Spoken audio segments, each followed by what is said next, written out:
When did you guys decide to cancel, well, really the rest of school, including graduation and all the other big events at the end of the year?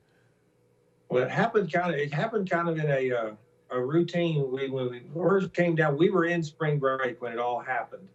And we just decided to extend spring break another week. Now, when that got out, that was really positive news for the kids. They thought, hey, another week, this is okay. But then about halfway through that week, we moved it to May the 4th. We were supposed to come back like today. And that kind of, well, the seniors really started noticing that. And they're worried about it. Now they became worried, are we even going to finish and this, that, and the other. We held out hope. And we were going to come back today, May the 4th, dressed up in Star Wars things and do the May the 4th be with you and all that. But then along the way, they canceled it for the whole year. And that's when the seniors really hit the floor and their emotions got involved. And we're a very, very tradition-laden school. And we have a lot of things in May that they're going to miss.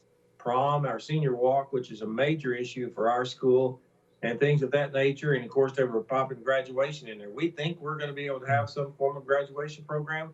But when you put all that in there, it was a really hard thing for those kids to take. It's so funny. I was just reminiscing with my wife the other day about high school. She loved high school. I was so about high school. She loved high school. She was telling me about all the traditions that they did. But what's the senior walk? Just so we can all reminisce on our maybe fun high school memories. Well, at Wiley High School, we do a day where our kids dress up in cap and gown, and we take them to all the elementary schools in our district that are in our feeder pattern. And they walk through the elementary schools of the elementary school most of them went to when they were in elementary. And then that takes place till about lunch. That's how long that takes. And then we get back to lunch and we line them up in our cafeteria. And we put our class of the officers of the National Honor Society and our Val and Sal at the front of the line. And we do a senior walk through the whole building in cap and gown to the fight song and plays through that. It takes about 40 minutes to do it. All the kids come out in the hallway and watch, and the seniors just walk their way from one end of the building to the other and around it and through it. And then again, 40 minutes, and and then from there they're pretty much done for the day. We tell them to go take care of their cap and gown, and it's something to look forward to. It's something every senior's seen every other class get to do, and this class doesn't get to do that. Yeah, that's a good thing you do there, sir. I think that's a great tradition. Okay, so tell me what you decided to do the other day. Well, we had done some things. We had one of our students Harper Cummings came up with a really cool slogan. And he just did it. He posted it and he said, we're the class of 2020. We're the class that's supposed to have vision, but we sure didn't see this coming. So we printed up a T-shirt for that, and we gave it to them whenever they picked up their cap and gown. We gave that T-shirt to them. Our school board has gotten together and made a senior sign for every senior in the whole district. We have 2 high schools. That's about 1,000 signs. And they had our transportation department deliver it.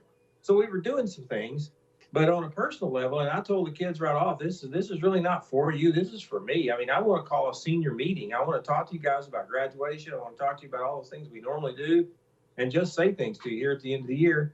And I can't do it. I mean, y'all are all at home. So next best thing, if I can't see you, then if you can't come to me, then I'm going to go to you. So that's what I did. What'd you do? I devised a card, and I wanted to go just make contact with them, say hi, ask them how they were doing, making sure they got their cap and gown, and ask them how the online learning was going, just if there's anything I can do for them. So I had my secretary draw up. We have Google Maps for our senior class, and there's 612 of them. And it was 17 pages of Google Map directions. And I got my wife. We got in the car. The first day, in my head, I thought I could do this in like a couple of 3 days. But after the first day, I realized this is going to take a while. And I filled up a tank of gas that morning. And I'm that guy that resets all the buttons. And when I drive, I have all these little mind games that motivate me to go. So at the end of the day, we got home. We'd done 30-something houses that day. And I looked at my gas tank. I'd gone 67 miles. And I said, wow, that's just up one street down the other. And that's how long it took. So then I started measuring all that. So at the end, it took me 12 days, 79 hours, and just over 800 miles to get that in. Slater Crusaders, thanks for watching the first on YouTube. If you want more, like, subscribe. We got plenty.